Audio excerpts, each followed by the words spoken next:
Bismillah, Assalamualaikum. Istana Jin di atas langit.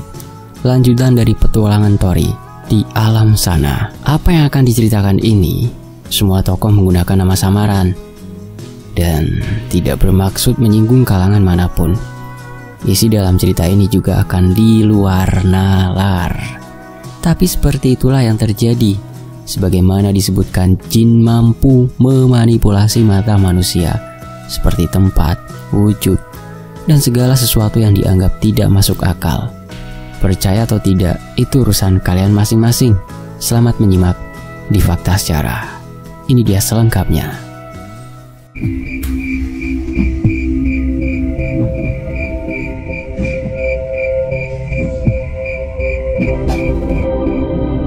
Pagi itu Jaka datang ke kontrakan. Saat itu banyak yang Jaka bawa untuk persiapan. Benda-benda klinik yang tidak aku ketahui. Malamnya saat itu tepat hari Kamis atau malam Jumat, di mana aku memiliki kewajiban untuk bertemu Sinta. Di tempat biasa, di tengah danau yang sunyi dan tenang. Oh ya, buat teman-teman yang baru bergabung, cerita sebelumnya ada di kolom deskripsi dalam judul Pertemuan Tori dengan Peri Hutan Sinta. Kita lanjut. Suamiku, apakah kamu yakin dengan keputusanmu? Aku sungguh khawatir, suamiku, kata Sinta yang masih dalam pelukan. Sebetulnya aku tidak yakin, tetapi aku tidak tahu kenapa aku begitu bersemangat, jawabku. Aku tidak berhak untuk mencegahmu, tetapi apapun resikonya, aku akan tetap berada di sampingmu, suamiku, lanjut Sinta. Baiklah, mungkin ini saatnya berangkat. Jaka pasti sudah menunggu, kataku sambil beranjak dari ranjang. Tunggu, suamiku. Sebelumnya aku menceritakan kepada ibunda tentang apa yang terjadi di Istana Langit.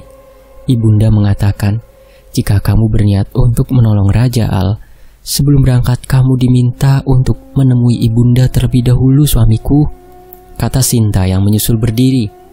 Jika begitu sekarang kita menemui Ratu Peri. Tidak perlu mengulur waktu lagi, jawabku. Kemudian kami pergi ke Istana Peri.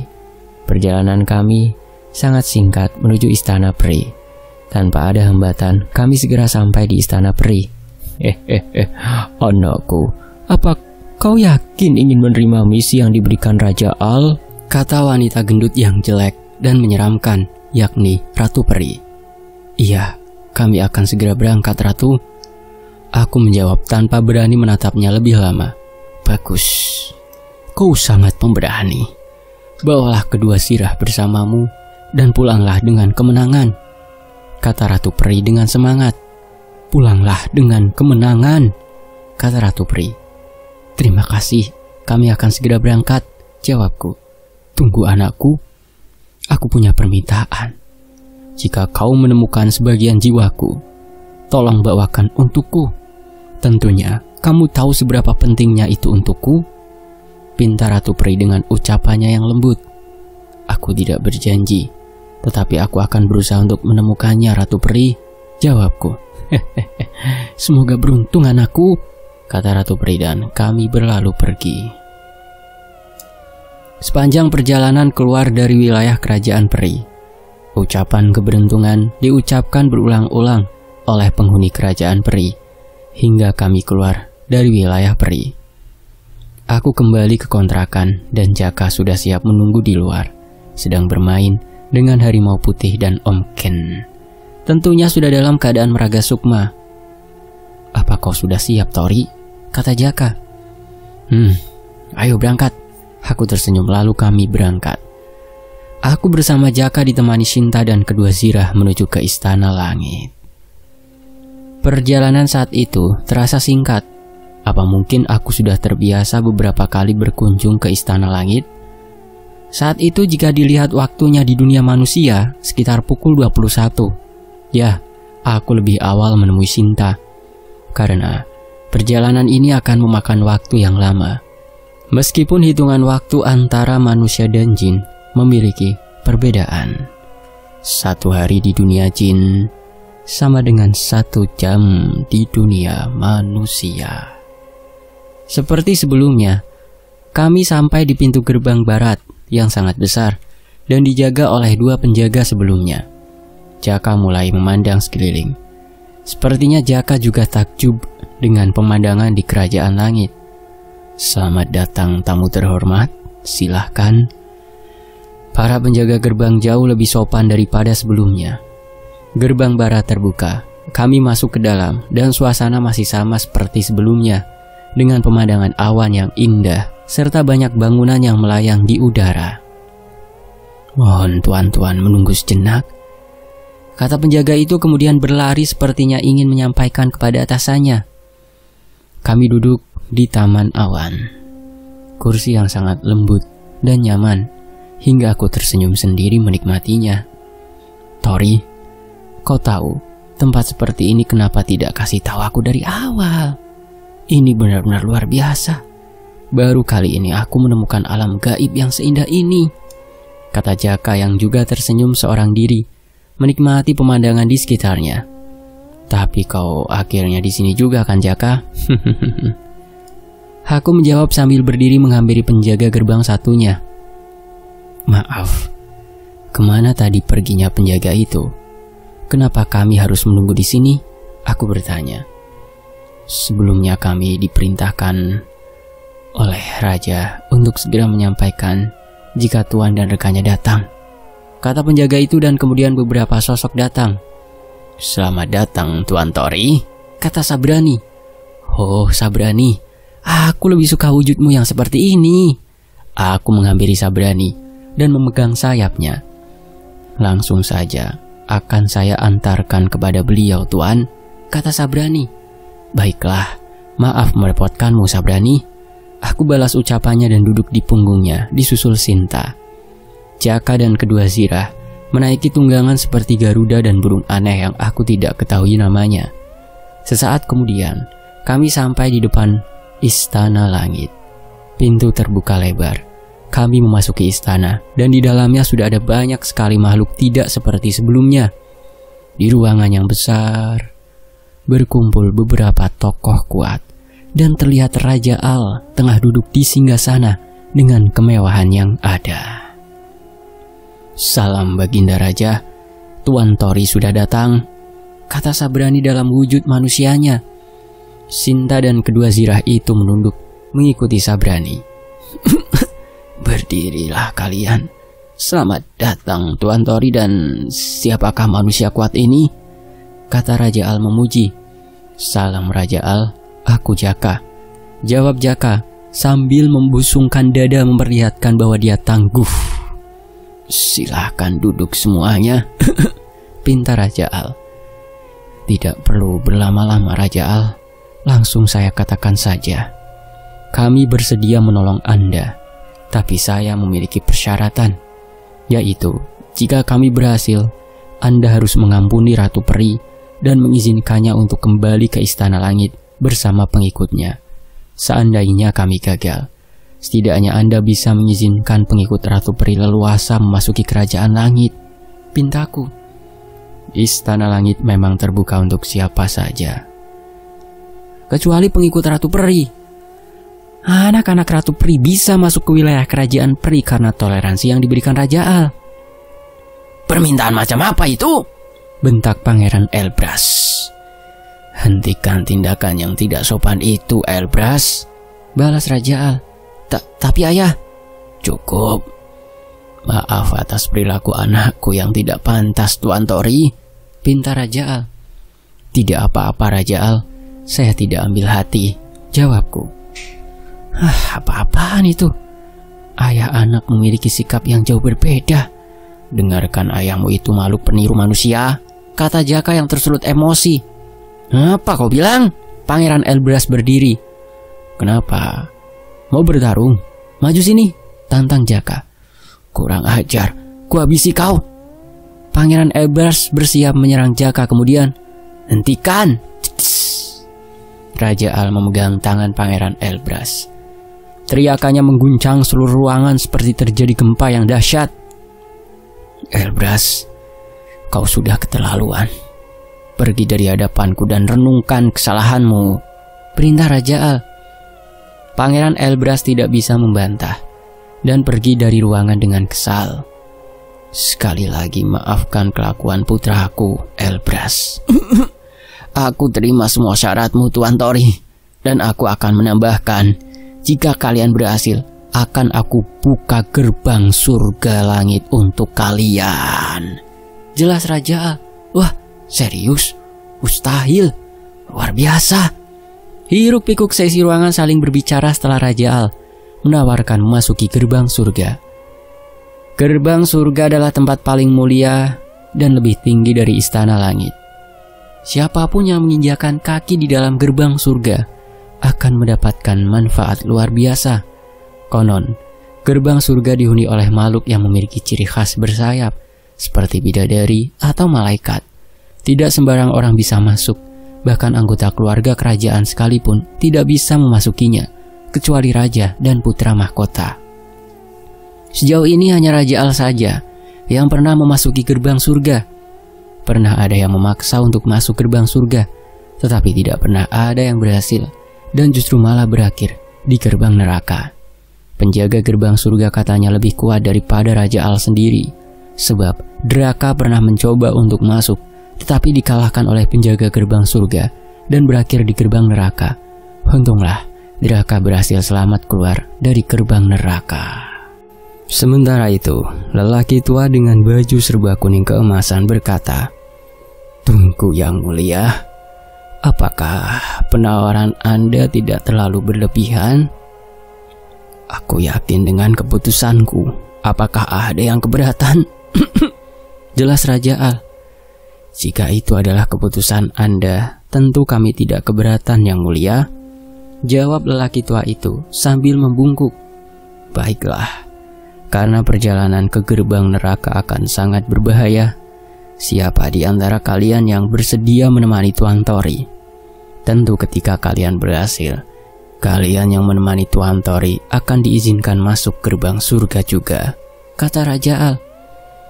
Seluruh ruangan sunyi, saling pandang dan takut untuk mengambil keputusan. Meskipun hadiah yang akan diberikan merupakan hadiah yang mustahil diberikan, mereka tetap takut akan konsekuensi yang terjadi ketika memasuki gerbang neraka. "Saya bersedia Yang Mulia," jawab Sabrani.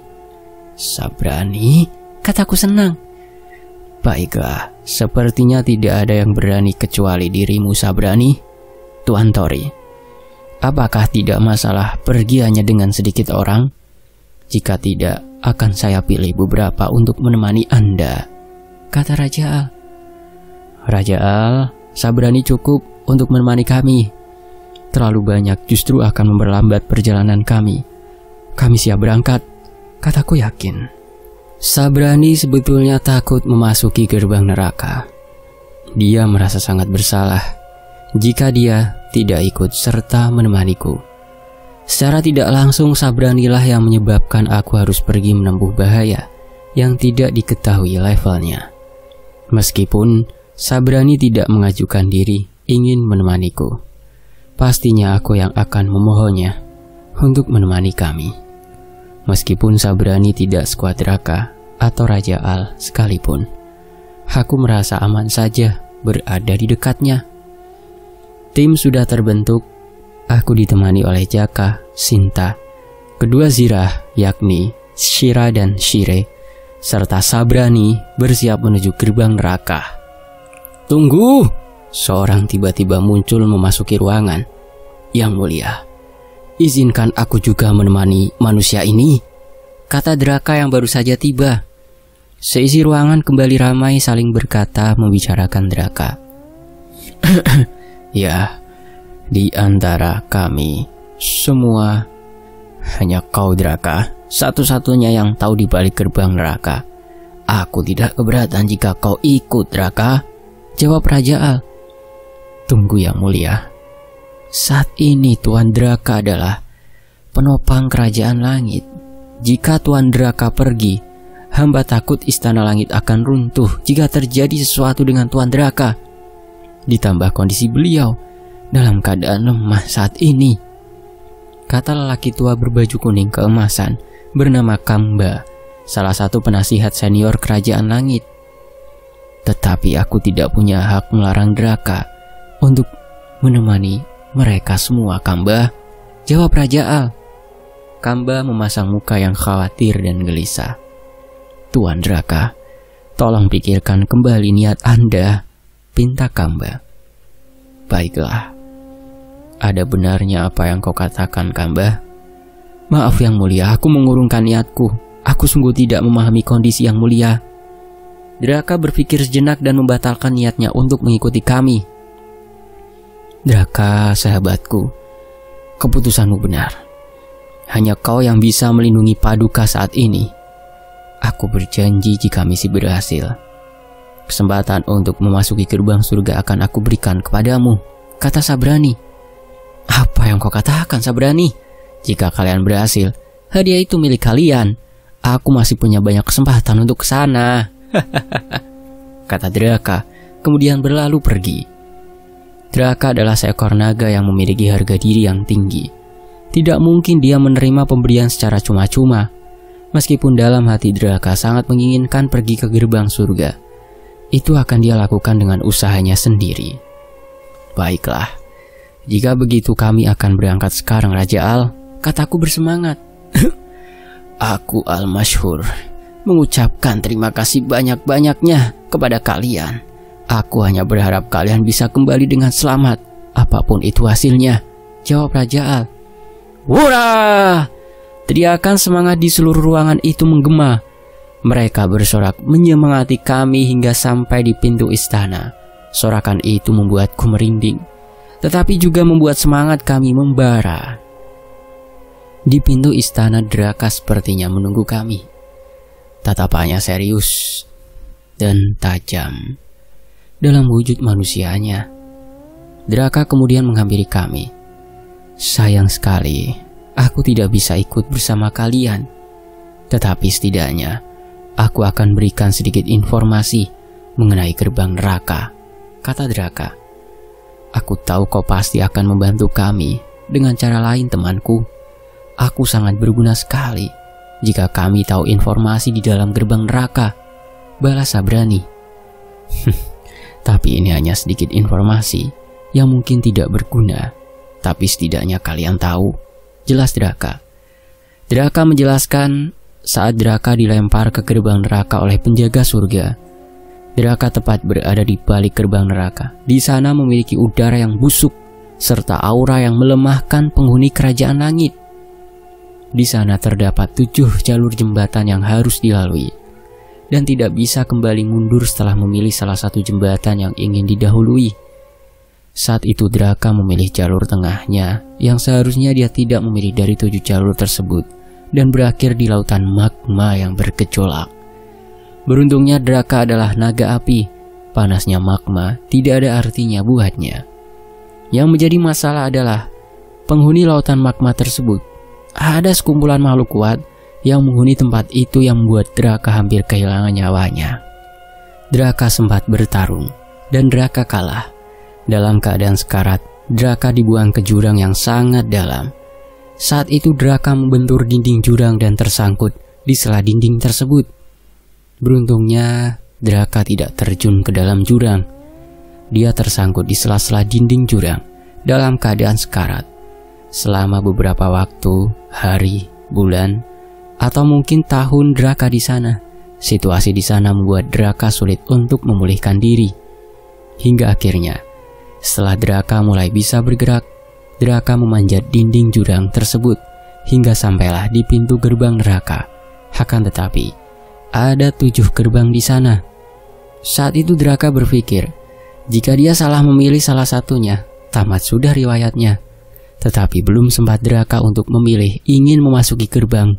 Dari 7 tangga sebelumnya berbondong-bondong sosok kuat yang sedang mengejar Draka. Tidak punya pilihan lain, Draka masuk ke gerbang ketiga. Setelah beberapa senjata menancap di punggungnya dilempar oleh makhluk yang mendekati Draka. Beruntungnya, gerbang ketiga adalah gerbang menuju dunia bawah istana langit. Jadi, saat itu hanyalah keberuntungan aku bisa selamat. Mungkin kalian bingung apa yang aku katakan, sebab di dalam gerbang neraka memang sangat membingungkan itu yang bisa aku berikan. Semoga kalian kembali dengan selamat, kata Draka kemudian pergi. Terima kasih kawanku, teriak Sabrani. Kemudian kami menuju dunia bawah kerajaan langit. Sabrani berubah menjadi kuda bersayap. Lalu aku dan Sinta naik di punggung Sabrani. Jaka dan kedua Sirah menaiki tunggangan sebelumnya. Perjalanan kami cukup lama untuk sampai ke dunia bawah istana langit. Akan memakan waktu jauh lebih lama apabila kami berjalan kaki. Setelah waktu cukup lama kami terbang, kami sampai di dunia bawah. Suasana di dunia bawah hampir sama seperti alam gaib pada umumnya. Gelap, kemerahan. Tetapi jauh lebih rapi daripada tempat lain yang pernah kami kunjungi, seperti di wilayah Inya Rimbo yang berantakan. Di dunia bawah memiliki peradaban yang cukup bagus. Hanya saja, penduduk di sana semuanya berpenampilan sama, yaitu memakai jubah merah seperti yang Sirah gunakan. Ya, inilah kampung halaman Sirah. Kedua Sirah tahu bahwa itu adalah tempat asli mereka. Tetapi mereka tetap dalam keadaan diam, seolah itu biasa saja. Padahal saat itu adalah pertama kalinya mereka kembali setelah ratusan tahun lamanya tidak bisa lagi datang ke tempat kelahiran mereka. Sirah mengabaikan emosional dan tetap menjaga keteguhan hatinya untuk tidak terbawa suasana. Bagi Sirah, mereka berada di sana hanyalah tugas. Tidak ada pikiran lain selain itu. Kita sampai di dunia bawah, Tuan Tori. Wilayah ini adalah wilayah bebas. Segala bentuk kejahatan sudah menjadi hal biasa di sini. Jadi jangan sampai terpencar, jelas Sabrani. Kami berjalan mengikuti Sabrani. Sepanjang perjalanan, banyak sekali makhluk mirip Sirah memperhatikan kami dengan hawa membunuh yang kuat. Disinilah tempat Sirah berada, suamiku, kata Sinta. Ya, aku bisa langsung tahu dengan ciri-ciri makhluk di sini, istriku, jawabku. Setelah kami berjalan cukup jauh, beberapa rombongan jubah merah mengikuti kami. Kami menjadi kurang nyaman, terutama aku dan Jaka yang dari awal sudah waspada. Jangan hiraukan mereka, Tuan Tori. Teruslah berjalan, pinta Sabrani. Kami tidak bisa sembarangan terbang di tempat ini. Di alam bawah juga memiliki aturan sendiri. Bahkan Sabrani sekalipun mematuhi aturan tersebut. Tidak lama kemudian kami sampai di gerbang neraka. Pintu berwarna hitam dan memiliki aura yang menyeramkan. Tanpa aku sadari, di belakang kami sudah berkumpul begitu banyak makhluk berjubah merah yang mengikuti kami. Di gerbang neraka dijaga oleh 4 makhluk misterius berjubah merah. Merekalah yang terkuat dari seluruh makhluk jubah merah yang ada di dunia bawah. Kami ada tugas dari Raja Al. Kalian menyingkirlah, perintah Sabrani. Tidak ada yang boleh lewat meskipun itu perintah yang mulia. Kalahkan kami, baru kau boleh lewat, kata salah satu jubah merah yang kemudian menghunuskan senjata. Shring! Keempat jubah merah mengarahkan senjatanya kepada kami. Mereka bukannya membantah perintah Raja Al. Memang sudah seharusnya jika ingin memasuki gerbang neraka maupun gerbang surga harus mengalahkan penjaga di sana. Benar, aku lupa. Harus mengalahkan kalian terlebih dahulu sebelum memasuki gerbang neraka, kata Sabrani. Apakah kau bisa mengalahkan mereka, Sabrani? Kataku. Tidak semudah itu, Tuan Tori. Meskipun Anda sudah tahu tingkatan kekuatanku di kerajaan langit, mereka ini tidak bisa dianggap remeh, jelas Sabrani. Keempat penjaga gerbang neraka adalah yang terkuat dari ke-6 hingga 9 orang terkuat di seluruh kerajaan langit. Meskipun Sabrani adalah yang terkuat nomor 5, jika dia berhadapan dengan keempat penjaga gerbang neraka, belum dipastikan Sabrani bisa menang. Jika begitu, ayo serang bersama-sama, kata Jaka yang kemudian melangkah maju.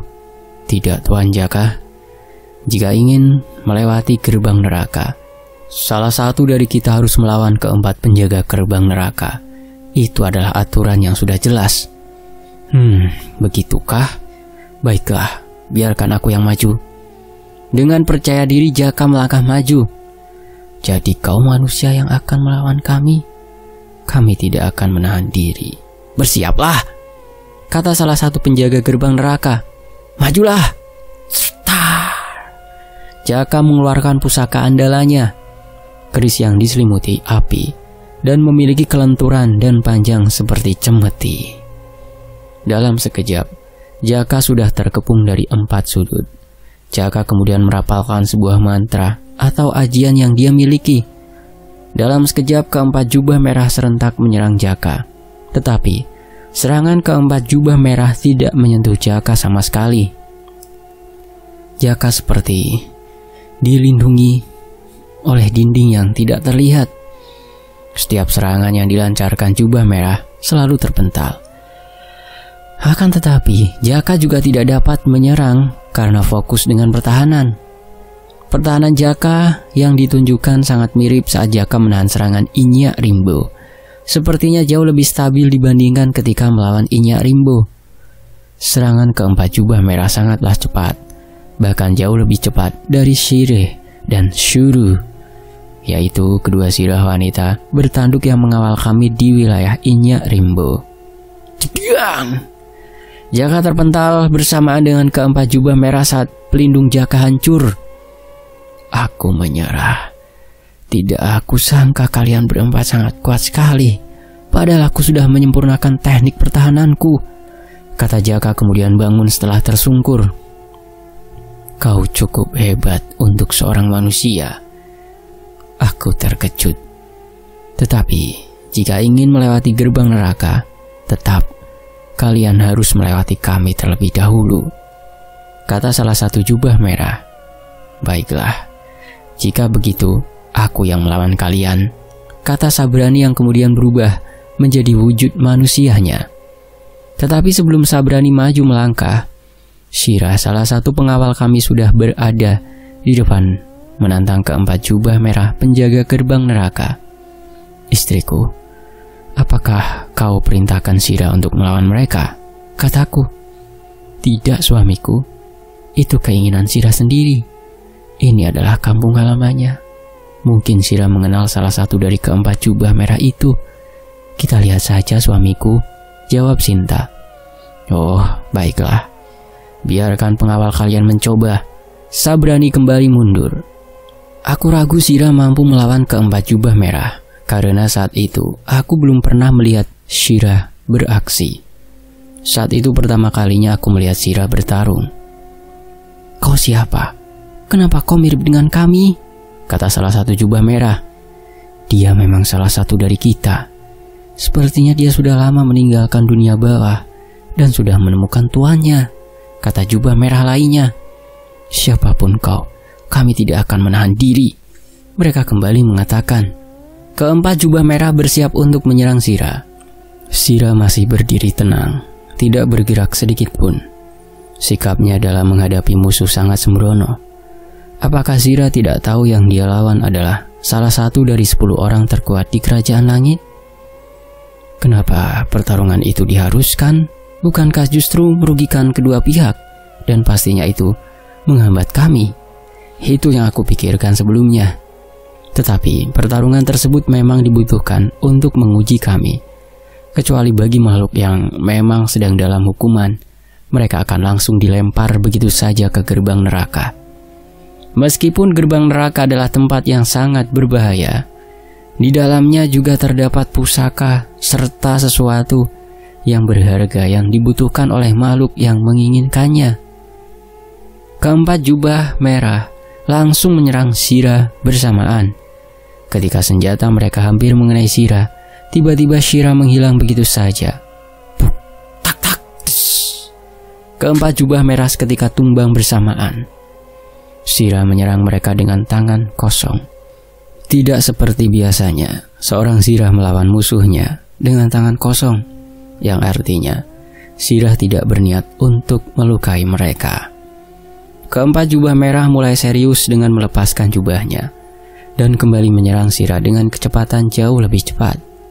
Shira masih tenang, dan masih dengan mudahnya menghindari setiap serangan yang dilancarkan oleh keempat jubah merah. Tring, tring, trang, trang. Senjata keempat jubah merah membentur sesuatu yang sama. Shira tidak lagi bisa bermain-main. Akhirnya Shira mengeluarkan senjatanya, kedua bilah pedang pendek Shira genggam. Lalu seketika keempat jubah merah mundur. Kedua pedang kembar itu, jangan-jangan kau adalah... Kata salah satu jubah merah dengan gemetar. Tidak salah lagi, dia adalah... Master? Serentak keempat jubah merah mengatakan dan bersujud di hadapan Shira. Tanpa disangka-sangka, Shira adalah master mereka, sekaligus kakak tertua dan sosok terkuat di dunia bawah, dan menyandang nomor 6 terkuat di seluruh kerajaan langit. Tidak hanya keempat jubah merah saja yang terkejut.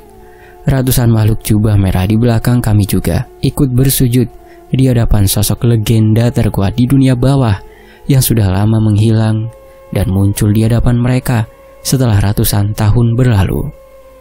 Beberapa ratus tahun yang lalu, saat masa kejayaan kerajaan langit, penghuni kerajaan langit tidak dibatasi dengan wilayah. Tidak ada dunia atas, dunia tengah, ataupun dunia bawah. Saat itu juga tidak ada yang namanya gerbang surga ataupun gerbang neraka. Suatu ketika terjadi sebuah keanehan. Muncul dua portal yang menghebohkan penghuni kerajaan langit. Portal tersebut berada tepat di salah satu tempat di istana langit, dan satunya berada di wilayah paling bawah kerajaan langit. Portal pertama yang berada di istana langit atau yang disebut gerbang surga memiliki warna cerah, berwarna-warni, dan beraroma wangi. Sedangkan portal yang berada di tempat paling bawah di kerajaan langit memiliki warna hitam dan berbau busuk. Gerbang surga sejak awal tidak bisa dimasuki, bahkan oleh Raja Al sekalipun. Begitu juga dengan gerbang neraka.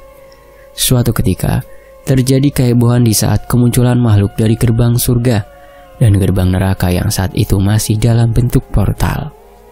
Kemunculan makhluk dari kedua portal tersebut memiliki perbedaan yang sangat jauh. Dari gerbang surga yang keluar, ada sosok yang menyerupai bidadari atau malaikat. Sedangkan di gerbang neraka, muncul makhluk yang amat mengerikan yang haus darah. Mereka langsung bertempur. Saat kedua belah pihak bertemu, dan yang menjadi korban adalah penghuni kerajaan langit itu sendiri. Saat perang berlangsung antara pihak gerbang surga dan neraka, ada 10 orang terkuat yang melindungi rakyat kerajaan langit. Raja Al, Draka, Pangeran Ash, Pangeran El, Sabrani, Shira, Ratu Peri dan murid-murid Shira. Berkat mereka, kerugian yang dialami kerajaan langit tidak begitu besar. Meskipun sebagian besar wilayah kerajaan langit hancur karena pertempuran tersebut. Setelah perang usai yang tidak diketahui pemenangnya, pihak gerbang surga memberikan kompensasi, yaitu kunci untuk memasuki gerbang surga, yang mana hanya bisa dimasuki oleh pemegang kunci saja. Kemudian, kedua portal disegel dan dibangun gerbang yang disebut gerbang surga dan gerbang neraka. Kedua gerbang tersebut menjadi tempat sakral bagi penghuni kerajaan langit. Setelah waktu berlalu, terpecahlah bagian kerajaan langit yang diberi nama wilayah atas, wilayah menengah, dan wilayah bawah. Di gerbang surga dijaga oleh makhluk dari gerbang surga itu sendiri untuk mencegah siapapun untuk tidak sembarangan masuk. Sedangkan gerbang neraka konon tidak bisa dibuka dari dalam atau memiliki 7 gerbang yang membingungkan, bahkan untuk penghuni gerbang neraka sekalipun. Saat pertama kali gerbang neraka dibangun, yang menjaga pertama kalinya adalah Shira. Karena dampak dari aura gerbang neraka, dunia bawah menjadi dunia yang kelam, yang diselimuti kegelapan.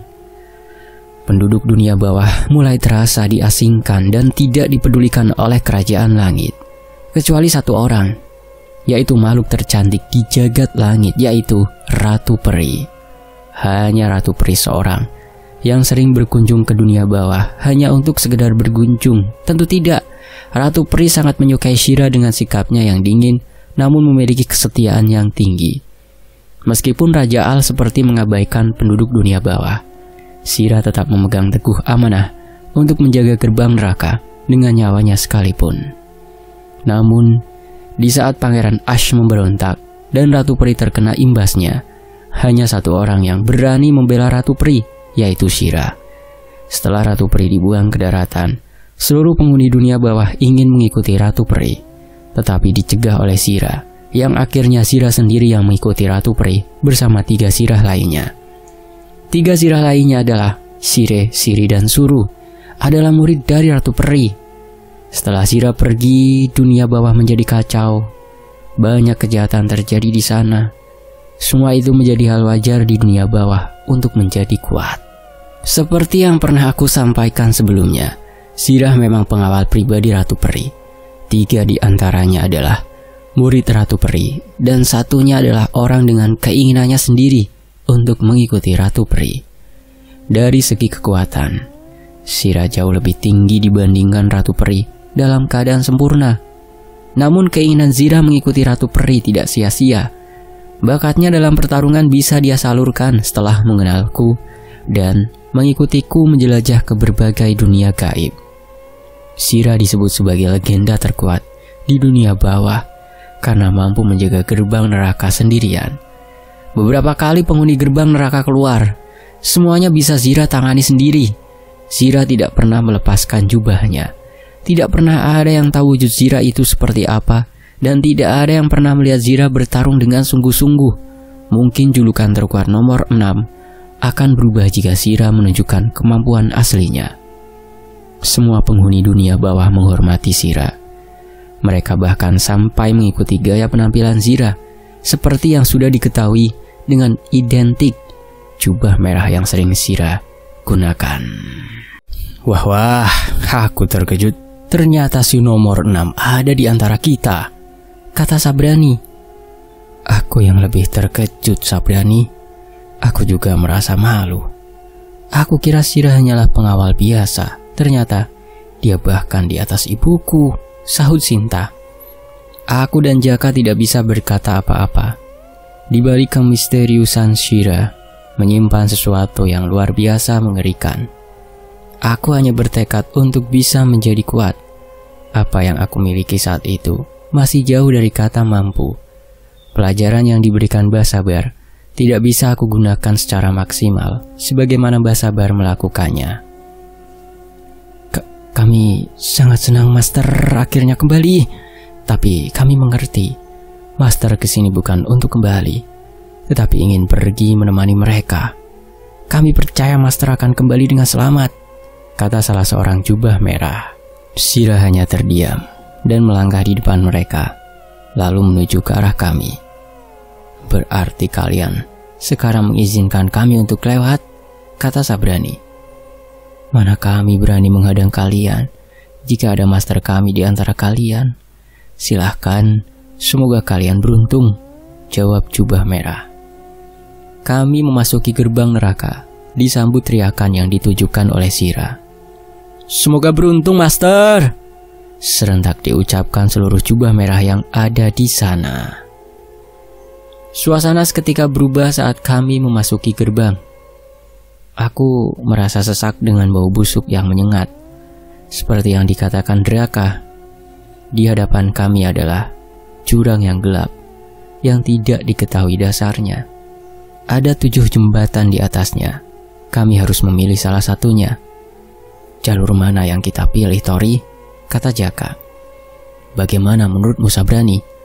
Aku lempar pertanyaan Jaka kepada Sabrani. Saya akan mengikuti pilihan Anda, Tuan Tori, jawab Sabrani. Aku juga sependapat dengan Sabrani, suamiku, sahut Sinta. Kira-kira yang mana, Jaka? Kataku. Dari ke-7 jalur jembatan ini memiliki tingkat bahaya yang sama. Aku yakin di sini tidak ada yang aman, jawab Jaka. Masuk akal sekali, Tuan Jaka, balas Sabrani. Baiklah, kita ambil jalur pertama. Apapun di ujung jembatan ini, kita hadapi bersama, kataku yakin saat memilih jalur. Shira berada di depan memimpin jalan, dan Shire di belakang melindungi kami. Jembatan yang kami naiki terbuat dari bahan seperti tulang yang kuat. Tidak begitu lebar, cukup untuk berjalan 2 orang berdampingan. Aku mencoba menengok ke belakang. Sudah tidak ada apa-apa lagi. Gelap, dan bahkan tidak terlihat ada jembatan. Butuh waktu lama kami sampai di ujung jembatan. Kami sampai di daratan hitam dengan sedikit pasir menutupi tanah tersebut, disertai kabut tipis yang menutupi pandangan kami.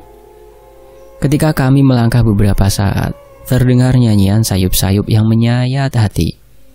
Aku tidak mengerti bahasa apa yang digunakan, tetapi aku tahu dari nada nyanyian tersebut menyimpan kesedihan yang mendalam.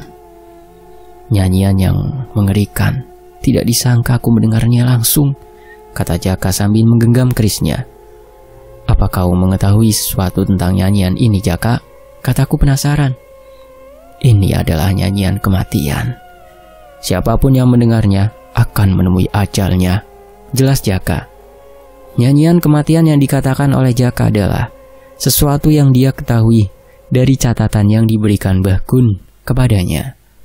Menurut pengalaman Mbah Kun, nyanyian kematian dinyanyikan oleh makhluk yang sangat cantik, tetapi juga sangat mengerikan. Makhluk ini disebut dengan dugong, dan hanya berada di kawasan padang pasir atau tempat yang berkabut. Pertama kali Mbah Kun menemukan dugong ketika beliau sedang umroh. Dengan kata lain, dugong berada di kawasan timur tengah yang berpasir dan berkabut saat malam hari. Dugong adalah makhluk yang sangat berbahaya. Nyanyiannya membawa petaka. Siapapun yang mendengar nyanyian itu dan tersentuh hatinya, dugong akan muncul menghampirinya dan bernyanyi kembali dari dekat. Manusia yang tidak sengaja tersentuh nyanyian dugong akan mengira bahwa itu bidadari yang sedang menyanyi. Ketika mendengar nyanyian itu dari dekat, telinga akan langsung berdarah, karena gendang telinga akan hancur seketika.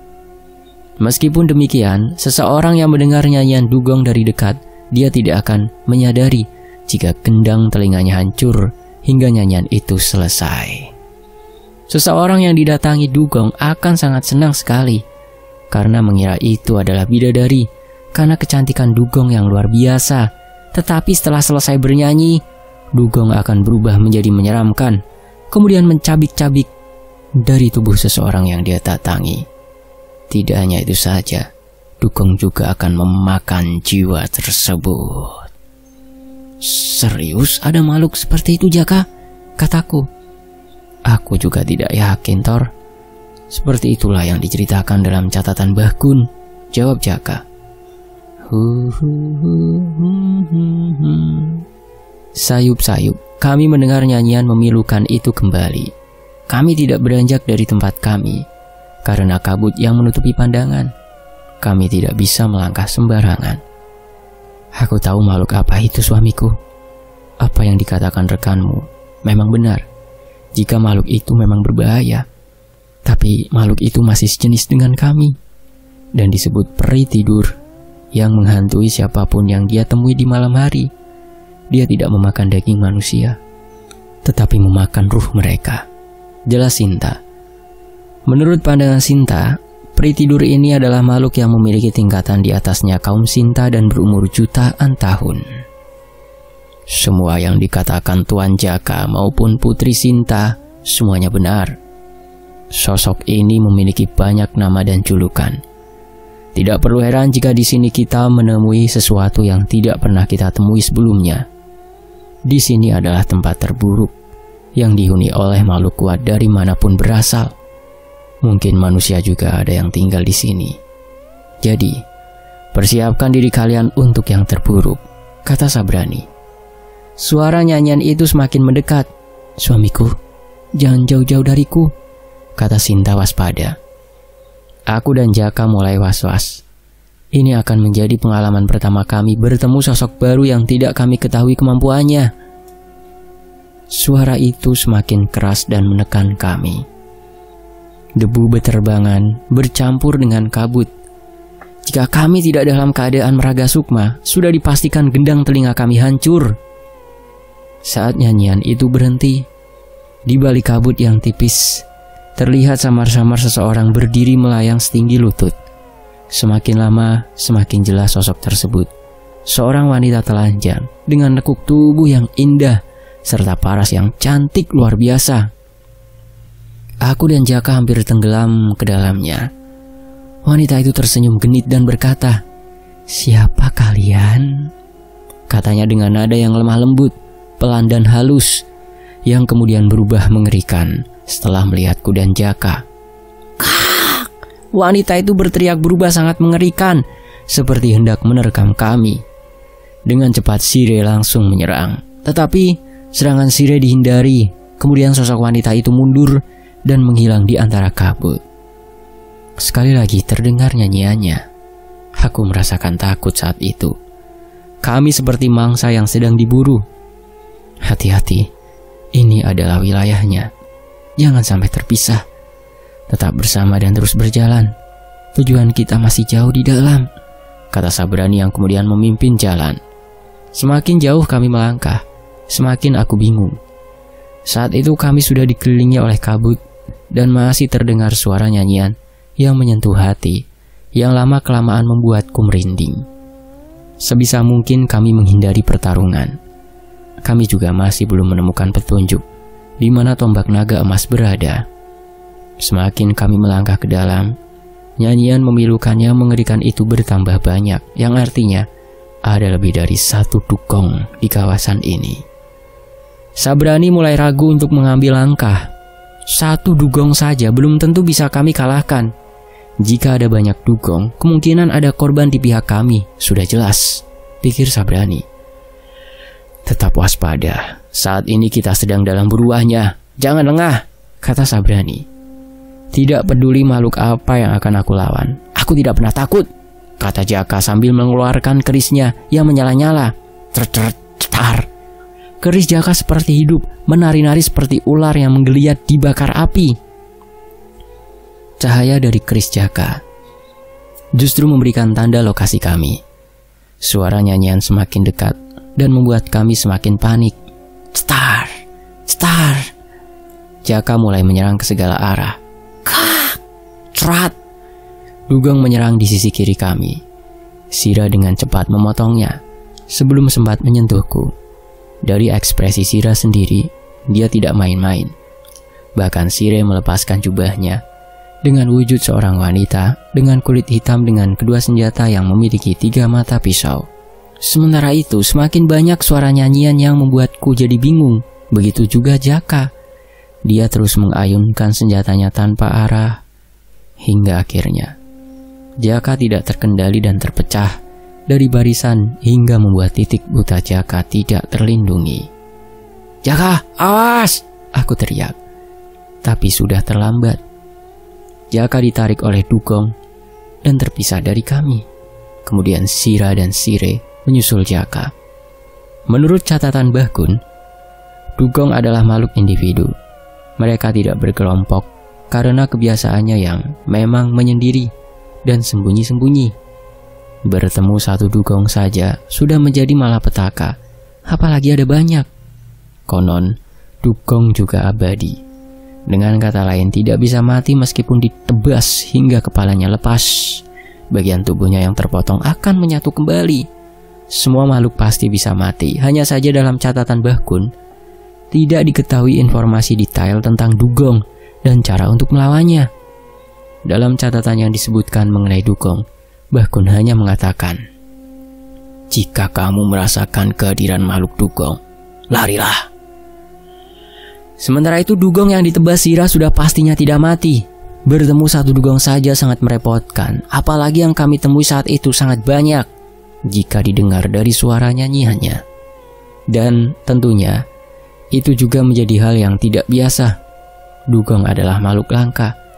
Dalam satu wilayah mungkin hanya terdapat satu dugong di suatu negara. Bahkan di Indonesia kemungkinan tidak ada. Di dalam gerbang neraka atau disebut dengan alam iblis, wilayah yang paling buruk di seluruh alam gaib, semua yang dianggap mustahil bisa saja terjadi di sini. Jaka lengah sehingga ditarik oleh dugong dan hilang di balik kabut. Sira dan Sire menyusulnya, berusaha untuk menolongnya. Kami menjadi terpisah dan semakin rentan.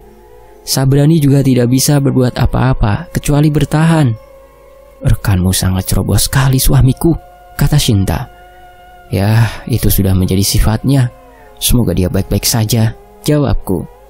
Tuan Tori, sepertinya keadaan akan semakin memburuk jika tetap di sini. Kita harus terus berjalan. Jangan khawatirkan rekan Tuan. Aku yakin dia bisa jaga dirinya sendiri, kata Sabrani. Baiklah, ayo lanjutkan perjalanannya, jawabku. Aku percaya Jaka akan baik-baik saja. Ditambah kedua sirah menyusulnya. Bersambung. Nantikan bagian berikutnya hanya di Fakta Sejarah. Terima kasih untuk penulisnya Sinta Diari dan tentunya buat teman-teman yang sudah menyimak sejauh ini di Fakta Sejarah. Terima kasih banyak ya. Saya pamit, mohon maaf kalau ada salah kata atau salah ejaan dalam pengucapan. Wassalamualaikum warahmatullahi wabarakatuh. Sampai jumpa di bagian berikutnya. Tetap di Fakta Sejarah. Alhamdulillah.